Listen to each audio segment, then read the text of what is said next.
10월 27일이고요. 이제 CSS 어제 선택자라는 부분 살펴보다가 이제 마무리가 됐었어요.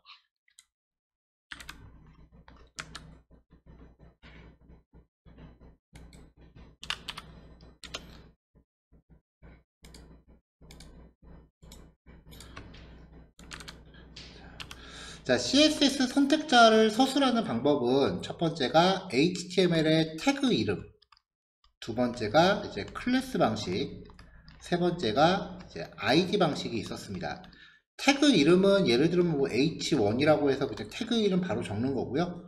클래스 방식은 점을 찍고 단어는 내가 직접 정하는 거죠. ID 방식은 샵을 붙이고 이름을 정하는 겁니다. 자, 그럼 클래스 같은 경우는 태그가 있을 때 태그 이름은 뭔지 중요하지 않고요. 클래스 속성에 이제 내가 만든 단어 값을 갖다 넣어주는 거죠. ID 방식도 태그가 뭔지는 중요하지 않고요. ID라는 속성에다가 내가 정한 단어를 넣어주는 거예요. 자, 이 세 가지 방식을 기본으로 해서 이제 몇 가지 조합하는 형태가 나오는데, 조합하는 방식의 첫 번째는 콤마로 구별하는 경우예요. h1 쉼표 .hello 쉼표 샵 hello 이런 식으로 해서 AND의 의미를 부여할 수 있었고요. 두 번째는 이제 띄어쓰기 없이 h1인데 샵 hello다 라고 하면 hello hello라는 아이디를 갖는 h1 태그가 되는 거였죠.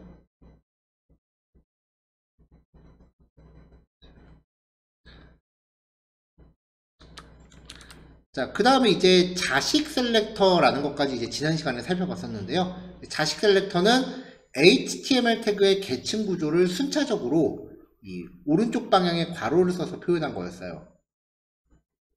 그때 태그가 이제 명시되는 이 출발점이 무조건 바디 태그 최상단부터 내려올 필요는 없으니까 목적지를 기준으로 해서 한 칸이나 두 칸, 뭐 많이 가봐야 세 칸 정도 위로 거슬러 올라가면서 명시하시면 됩니다 라고 말씀을 드렸었죠. 자, 이게 어제까지 살펴봤던 거고요. 자, 오늘 처음 소개해드릴 내용은 자손 셀렉터입니다. 자식 셀렉터하고 이제 접근 방법이 비슷한데요. 그 자식 셀렉터는 괄호가 들어갔었죠. 얘는 HTML 계층 구조를 무조건 한 칸씩만 따라 들어가는데, 자손 셀렉터는 말 그대로 뭐 바로 직계자식이 아니라 손자나 그 밑에도 가능해요. 그래서 띄어쓰기로 구별하면은 div 태그 범주 안에 몇 뎁스를 들어간 건 상관없지만 어디엔가 스팸 태그가 있는 거고요. 여기 다른 태그들이 들어와도 상관없어요. 그리고 그 스팸 태그 안에 몇 뎁스를 들어가고 상관없지만 폼 컨트롤이라는 클래스를 갖는 인풋 태그라는 의미가 되죠.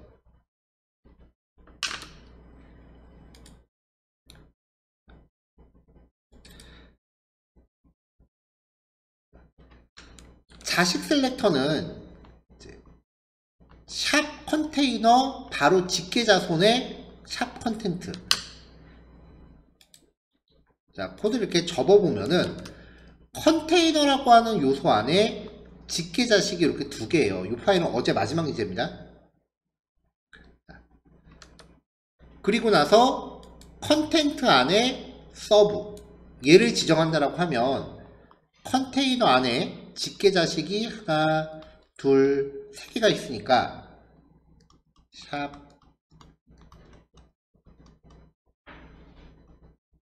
컨테이너 직계자식인 컨텐트 샵 컨텐트 안에 점 서브 이런 식으로 한 칸씩 직접 들어가면서 접근을 해야 되는데, 자손 셀렉터는 중간 과정이 생략돼도 돼요. 그래서 샵 컨테이너 띄고 점 서브가 되는 거죠.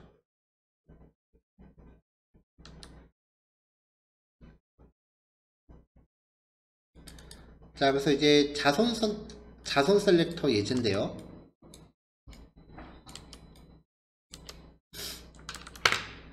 자, HTML 태그는 어제 마지막 예제랑 동일하게 준비를 했고요.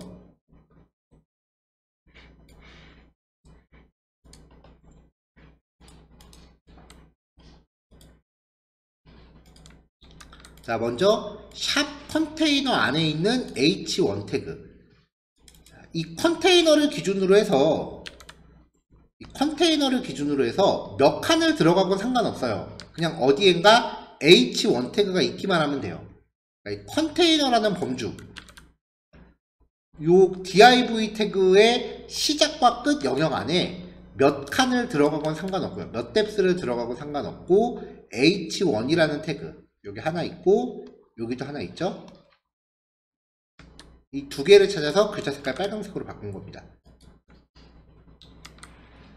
그 다음에 헤더 안에 h1 태그, 헤더라는 영역 안에서 몇 뎁스를 들어가고 상관없고요. h1 태그를 찾아서 파란색으로 바꿉니다.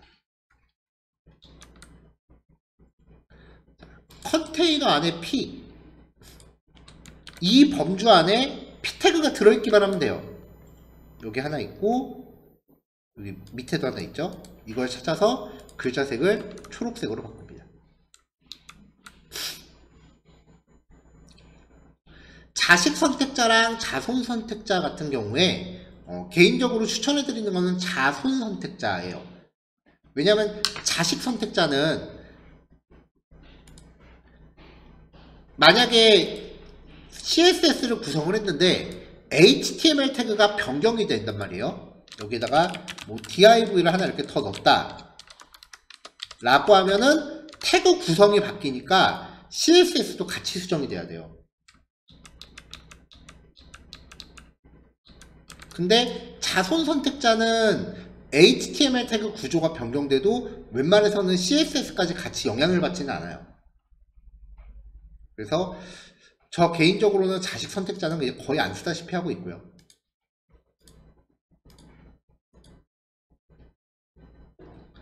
자, 그 다음에 이제 속성 선택자입니다. HTML 태그의 속성에 반응하는 애예요. 태그 이름이 돼도 되고요. 클래스나 아이디가 돼도 돼요. 예를 들어서 A 태그에 href다 혹은 .hello에 대해서 href다 아니면 샵 hello에 대해서 href다.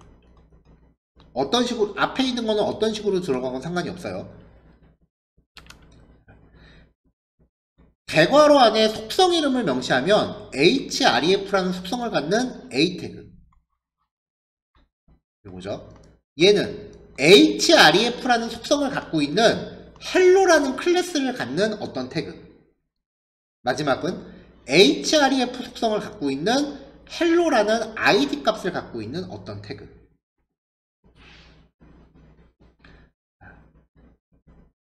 이퀄 한 다음에 값까지 지정하면은 href 속성이 샵으로 적용되어 있는 a 태그를 뜻해요. 메소드 속성이 포스트인 hello라는 id를 갖는 어떤 태그, 밸류 속성이 1, 2, 3인 choose라는 클래스를 갖는 어떤 태그. 뭐 이거 말고도 표현 방법들이 여러 가지가 있습니다. 그러니까 발생할 수 있는 경우의 수를 다 조합해서 명시한다라고 생각하시면 됩니다. 자, 그 다음에 이제 가상 클래스인데요. 가상 클래스라는 거는 뭐뭐 할 때라는 의미가 부여되는 거예요. 우리가 작성했었던 HTML 태그는 페이지 열면은 그냥 바로 다 적용이 되어 있는 상태잖아요. 근데 이 가상 클래스라고 하는 거는 특정 조건이 만족됐을 때만 작용을 해요. 일단 링크하고 비지티드는 A 태그에 대해서만 적용한다고 보시면 됩니다. A 태그에다가 href 속성 주고 뭔가 주소를 부여하잖아요. 자, 그럼 이제 링크 같은 경우는요. 글자색이 파란색으로 들어가고요. 그 다음에 밑줄이 적용이 돼요. 기본적으로 HTML 기본값은 모든 링크에 글자색을 파란색으로 부여하고 밑줄을 쳐줘요. 그래서 A 링크 이렇게 한 다음에 컬러를 그린이다 이렇게 부여하면은 링크에 대한 기본 글자색이 초록색으로 바뀌는 거예요. 보통 까만색으로 많이 하죠. 그 다음에 방문한 경험이 있는 링크는요 보라색으로 나와요. 기본적으로요. 그래서 A 태그에 visited라고 하면은 방문했던 적이 있는 페이지의 글자색을 내가 다른 색으로 바꿔줄 수 있어요. 호버하고 액티브는 A 태그가 꼭 아니어도 됩니다. 마우스가 올라갔을 때 작용하는 선택자고요. 액티브는 마우스 버튼이 눌러져 있는 동안 작용을 합니다. 그러니까 보통 A 태그에 이제 이렇게 지정을 해서 링크에 대한 기본 글자 색깔들을 설정을 해줘요. 자, 속성 선택자하고 가상 클래스 이제 좀 볼게요.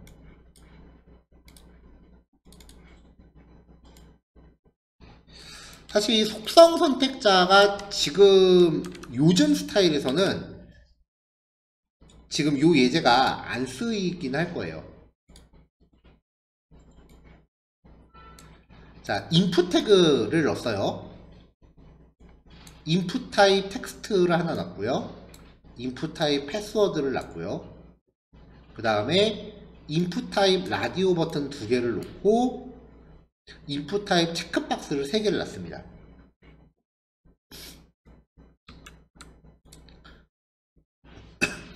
이 입력할 수 있는 양식의 기본 테두리는요 웹브라우저 종류마다 좀 차이가 좀 있어요.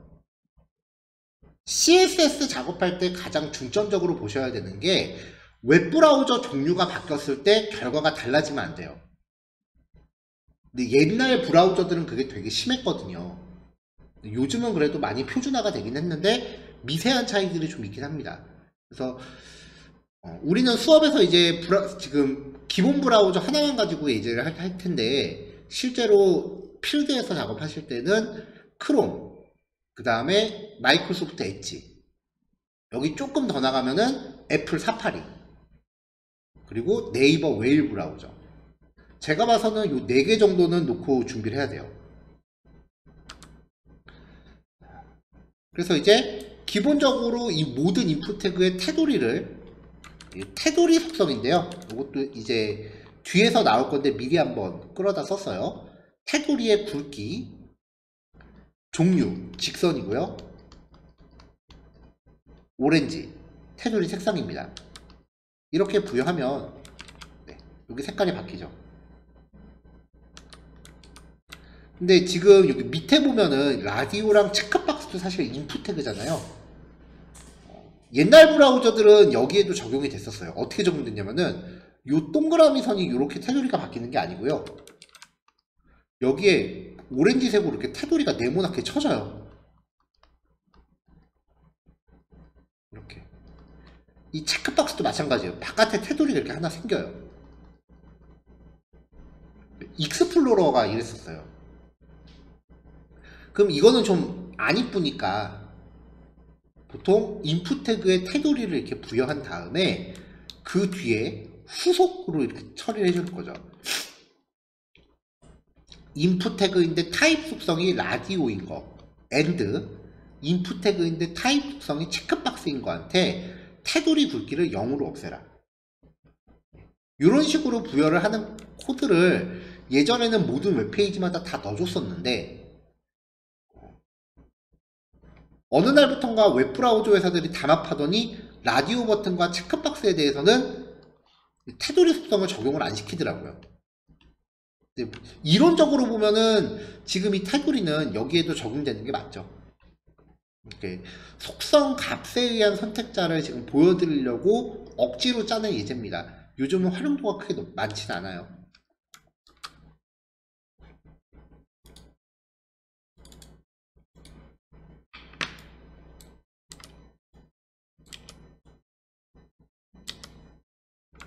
자, 가상 클래스예요. A 태그 하나가 있어요. 한 번도 방문한 적이 없는 사이트이기 때문에 이렇게 파란색으로 나와요. 근데 지금 여기 링크 걸어놓은 페이지 주소가 지금 없어진 사이트예요. 그래서 방문했던 적이 없는 걸로 표시가 되는데, 네이버를 해볼게요.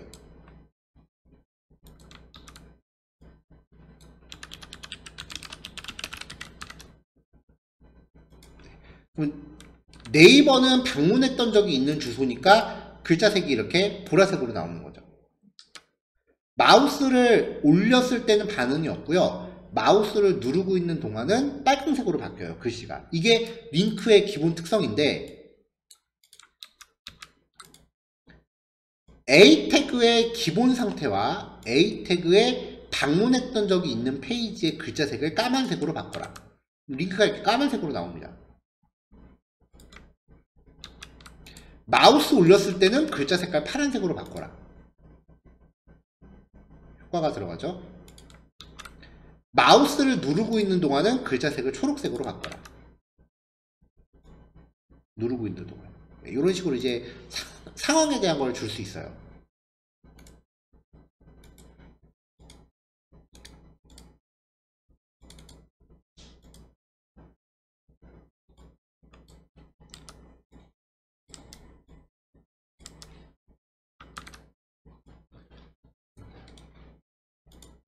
자, 가상 클래스 두 번째 예제인데요. 목록 정의 태그 안에 A 태그를 넣습니다. 이 목록 정의 태그는 메뉴 만들 때 주로 쓴다라고 했었죠. 그래서 메뉴라고 하는 거는 클릭을 안 하면 의미가 없기 때문에 li 태그 안에는 그냥 무조건 A 태그 먼저 넣고 시작한다라고 보시면 돼요. 자, 이렇게 해서 이제 준비를 했고요. 모든 li 태그에 백그라운드 컬러는 이름 봐도 무슨 기능인지 구별되시죠? 배경 색상을 설정해요. 그러니까 이 li 태그 하나, 둘, 세 개한테 모두 배경 색깔을 노란색으로 줍니다.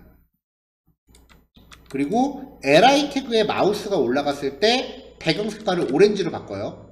그럼 이제 마우스 올리면 거기만 배경 색깔이 오렌지로 들어가는 거고요. 마우스를 누르고 있을 때는 초록색으로 바뀝니다. 여기서 마우스를 눌러볼게요. 이렇게. 이런 식으로 이제 효과를 부여할 수 있다.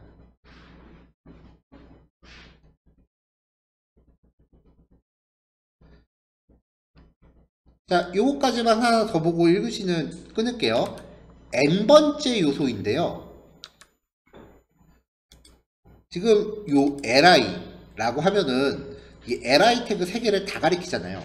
이 중에 특정 항목만 콕 집어서 내가 효과를 주고 싶다라고 하면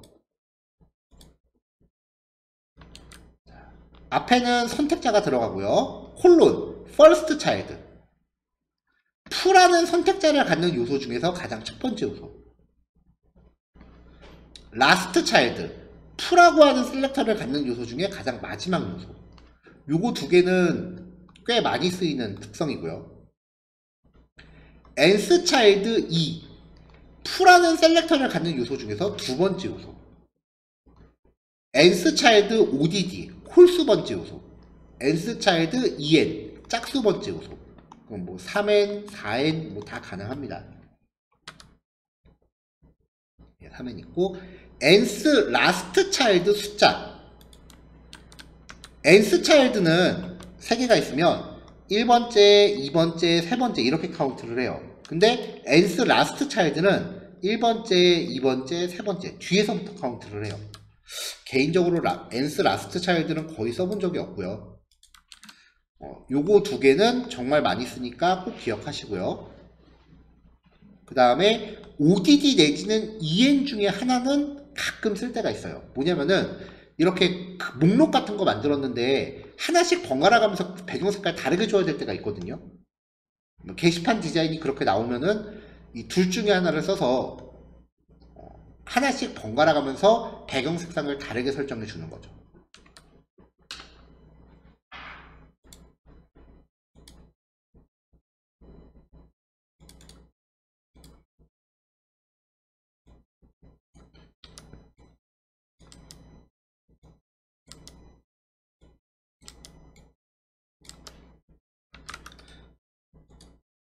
팔 번 예제에서는 목록 정의 태그에서 li 태그를 10개를 놨어요. 딱히 의미가 있어서 10개를 놓은 건 아니에요. 자, n스차일드 odd 홀수번째 요소들한테 글자 색깔 빨강색, 배경 색깔 초록색을 줍니다. 그러면 홀수번째 요소들은 바뀌죠.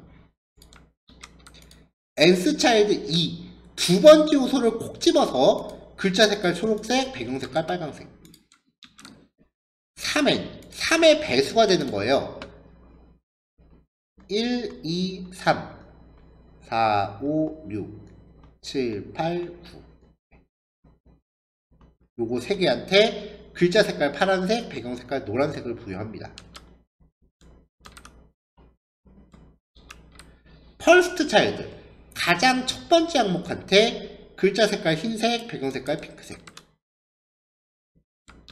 라스트 차일드 가장 마지막 항목한테 글자 색깔 주황색, 배경 색깔 파란색. 가장 마지막 항목. 이런 식으로 이제 상황에 따라서 그 특정 항목을 딱 골라서 지정할 수 있어요.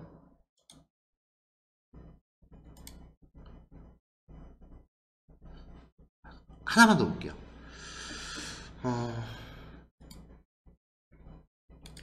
지금 요 예제만 봐도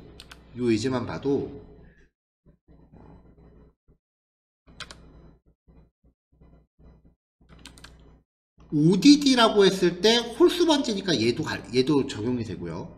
그 다음에 퍼스트 차일드라고 하면은 또 얘도 지정이 되죠. CSS 코드를 작성하다 보면은 가리키는 대상이 표현 방법이 이게 딱 정해진 게 아니고 그냥 여러 가지 경우의 수를 조합해서 여러분들이 대상을 지정하시는 거예요. 그러다 보면은 선택자들끼리 이렇게 대상이 겹치는 경우가 있어요.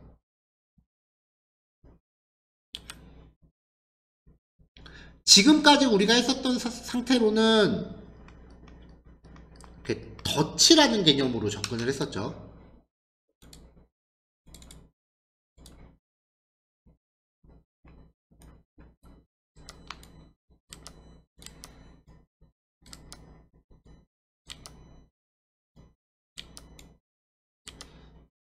자, 그러면은 얘를 한번 볼게요. div 태그한테 글자 색깔을 보라색으로 줍니다. 근데 div 태그가 여기도 있고 여기도 있어요. 그럼 일단 얘 때문에 바깥에 있는 div 때문에 이 div에 속해 있는 모든 태그들이 글자 색이 보라색이 돼요. 그러니까 html 태그한테 부여된 글자 속성들은 그 안에 포함되어 있는 태그들이 영향을 다 받습니다. 기본적으로 다 보라색이 됐어요. div 태그 직계 자식인데 타이틀이라는 아이디를 갖는 h1 태그예요. div 태그 직계 자식인데 타이틀이라는 갖는 h1 태그. 얘가 글자 색이 파란색이 됩니다. 여기가 파란색이 될 거예요. 바뀌었죠? 자, 컨테이너라는 아이디를 갖는 div예요. 컨테이너라는 아이디를 갖는 div 자손 선택자예요. 몇 칸을 들어가고 상관없는데 박스라는 클래스를 갖는 div예요. 얘죠. 얘를 글자 색깔을 오렌지색으로 바꿉니다. 오렌지색이에요. 컨테이너라는 아이디를 갖는 div 태그 안에 컨테이너라는 아이디가 갖는 div 태그 요 범주 안에서 아이템이라는 클래스를 갖는 애예요. 하나, 둘, 요거네요. 요 두 개한테 글자색을 초록색으로 줘요. 그럼 요거 두 개만 바뀔 거예요. 초록색 됐죠? 자, 이제 컨테이너 안에 액티브라는 클래스를 갖는 애. 얘죠. 얘를 글자 색을 빨간색으로 줍니다. 빨간색 들어갔고요. 자, 마지막으로 컨테이너라는 아이디를 갖는 div. 컨테이너라는 아이디를 갖는 div 태그 안에 자식 선택자 ul 태그 안에 li 태그. 얘네한테 글자 색을 까만색으로 주라고 했어요.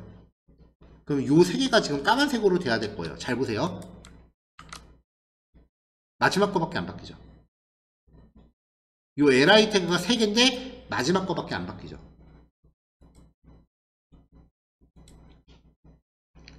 CSS 선택자를 서술할 때 아이디와 클래스와 태그 이름이 각각 점수를 가져요.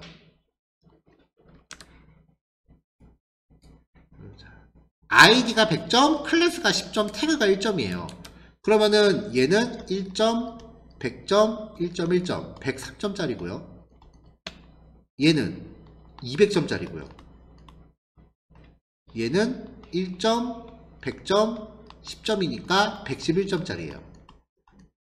가리키는 대상이 동일하다면 이 점수가 높은 애가 우선순위를 가져요. 이거를 CSS 구체성 단위라고 합니다. 그래서 이 특성을 알고 계셔야 그 CSS 적용할 때 그 혼동이 없어요. 왜냐면 한참 작성하다 보면 나는 여기에다 분명 무슨 효과를 주고 싶은데, 자, CSS 표현 기법에 따라 이렇게 주고 싶은데 여기에서 그러면 점 박스한테 칼라 블랙이다 라고 하면 아무리 줘도 안 먹어요. 분명히 박스라는 클래스가 맞는데. 이렇게 CSS를 줬는데 내가 원하는 대상을 앞만 이렇게 줘도 안 먹는 경우가 있어요. 이건 어디에선가 점수가 밀리는 거예요. 자, 그 다음에 또 한 가지를 소개해 드려볼게요. 구글 크롬 브라우저 기준으로요, 웹페이지에서 F12키를 누르시면 이런 게 뜹니다. F12키예요. 이게 개발자 도구라고 하는 프로그램인데요. 여기에 나오는 기능들은 이제 필요한 거는 그때그때 소개를 해드릴 거예요. 제일 왼쪽에 있는 얘를 클릭한 상태에서요, 원하는 태그를 하나 화면상에서 찍어요. 얘를 클릭하고 얘를 찍어요. 그러면 이 부분을 구성하는 HTML 태그가 이렇게 선택이 되고요. 얘한테 적용되어 있는 CSS 코드가 오른쪽에 나타납니다. 여기 보시면은 제가 아까 마지막에 준 박스라는 클래스가 적용은 되어 있는데 취소 선이가 있잖아요. 왜냐면은 위쪽에 있는 애보다 점수가 낮아서 얘가 적용이 안 된 거예요.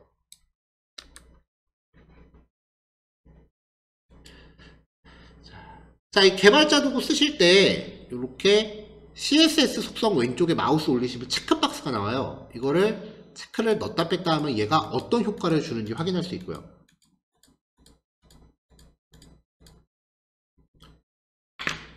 그 다음에 여기 빈 곳을 더블 클릭하면은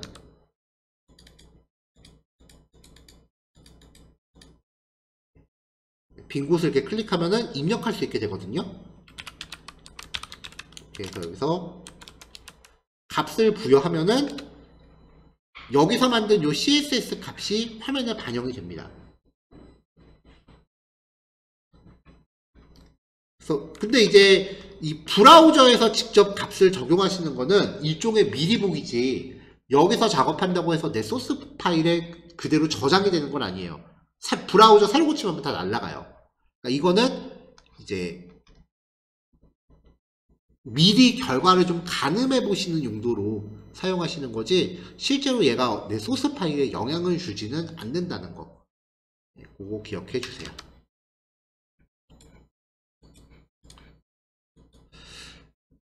자, 요번 단원 예제 파일 하나 남았는데 10번 예제는 지금 지난번 기수까지는 제가 안 했던 파일이에요. 왜냐면 CSS에서 새로 생긴 기능이기 때문에 요거 하나만 다음 교시에 따로 진행하고요. 일단 9번 예제까지 요번 교시 하겠습니다. 실습 시간은 제가 3시까지 잡을게요. 그 다음에 10분 쉬었다가 3시 10분에 뵐 건데, 혹시 시간 좀 모자르겠다 싶으시면 제가 조금 이따가 실습 시간 연장할 거니까 너무 빨리 하려고 부담 갖지는 마세요. 저번 주에도 말씀드렸지만 지금은 정확히 하시는 게 더 중요한 시기예요.